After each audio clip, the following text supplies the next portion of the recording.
Bom dia, meninos, tudo bem? Bom, seguindo a ideia de relação homem e natureza, vamos tentar falar aqui sobre o desenvolvimento sustentável, sustentabilidade, que é um modo de produzir, de extrair os recursos naturais sem tanta agressão. Então vai ser um tema dessas nossas próximas aulas. Então vamos começar a falar sobre o que é o desenvolvimento sustentável, né? Esse é o logo, né? O símbolo do desenvolvimento sustentável, quer dizer, extrair recursos naturais, mas também respeitar e dar retorno à natureza, certo? O desenvolvimento sustentável é um conceito elaborado para fazer referência ao meio ambiente e à conservação dos recursos naturais. Então, entende-se por desenvolvimento sustentável a capacidade de utilizar os recursos e os bens da natureza sem comprometer a disponibilidade desses elementos para as gerações futuras. Ou seja, é extrair o que a gente precisa da natureza, mas sem agredir ela, deixando para as gerações futuras ainda esses recursos naturais, certo? Então, sabemos que existem os recursos naturais não renováveis, ou seja, aqueles que não podem renovar-se naturalmente, ou pela intervenção humana, tais como o petróleo, que não se renova. Ele renova, mas ele leva 300 milhões de anos, de 200 a 300 milhões de anos. Ou seja, essa nossa era não consegue renovar o petróleo, né? E os minérios, que seguem também essa mesma linha de renovação. E que também existem recursos naturais renováveis. Existem. A água, por exemplo, é um recurso natural renovável. Porém, no entanto, é errado a gente pensar que esses últimos sejam inesgotáveis, pois o seu uso indevido poderá extinguir a sua disponibilidade na natureza, que é o caso da água. Então, com exceção do vento, que é uma formação que acontece todos os dias, isso aí depende também do clima, né? Existem regiões que ventam e outras não. Aí tem clima, relevo.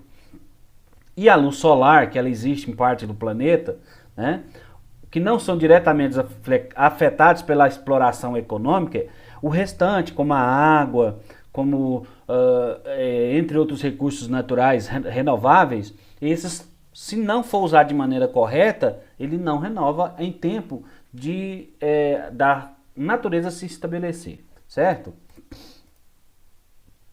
Então, dessa forma, é preciso adotar medidas para conservar esses recursos naturais, não tão somente para que eles continuem disponíveis futuramente, mas também para diminuir ou eliminar os impactos ambientais gerados pela essa exploração predatória.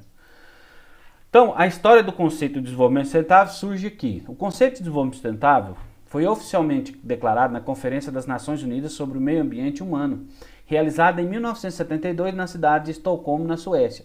E por isso também é chamado de Conferência de Estocolmo. A importância da elaboração do conceito nessa época foi a de unir noções de crescimento e desenvolvimento econômico com a preservação da natureza, questões que até então eram vistas de forma separada. Então, você crescer economicamente não via questão de preservação da natureza.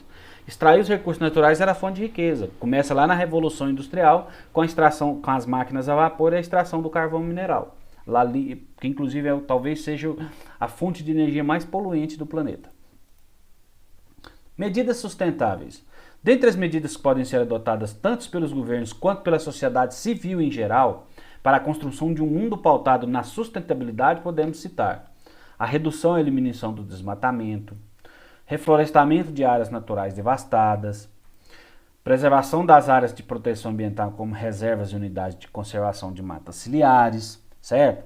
Essa questão, você vê que a preservação das matas é muito importante, né? E infelizmente no Brasil, que nós temos a maior mata, a maior preservação de floresta do planeta, com nesse nosso governo, né? Que colocaram aí, isso aí não está sendo respeitado. Fiscalização por parte do governo e da população de atos de degradação ao meio ambiente, né?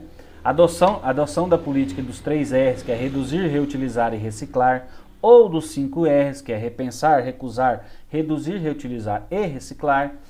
Contenção na produção de lixo, direcioná-la corretamente para a diminuição de seus impactos, né? Saber qual lixo deve ser depositado no local correto. Se é reciclagem, se é biodegradável, né? Se é tóxico, se é hospitalar, tudo na maneira correta. Essa consciência devemos ter. E diminuição da incidência de queimadas. Infelizmente, o Brasil é o terceiro maior poluente do planeta devido às queimadas, tá, gente? Diminuição da emissão de poluentes tanto pelas chaminés das indústrias quanto pelos escapamentos de veículos, tá? Carros menos poluentes. Hoje a indústria automotiva até está melhorando nesse sentido, mas infelizmente no começo não. Tá? Opção por fontes limpas de produção de energia que não gerem impactos ambientais em larga e média escala.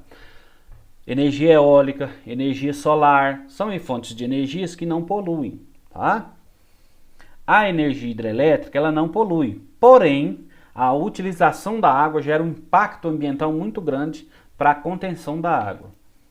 Adoção de formas de conscientizar o meio político e social das medidas acima apresentadas. Tem que haver conscientização, o que não há principalmente com o governo Bolsonaro.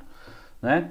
Essas medidas são, portanto, formas viáveis e práticas de construir uma sociedade sustentável, que não comprometa o meio natural, tanto na atualidade quanto para o futuro a médio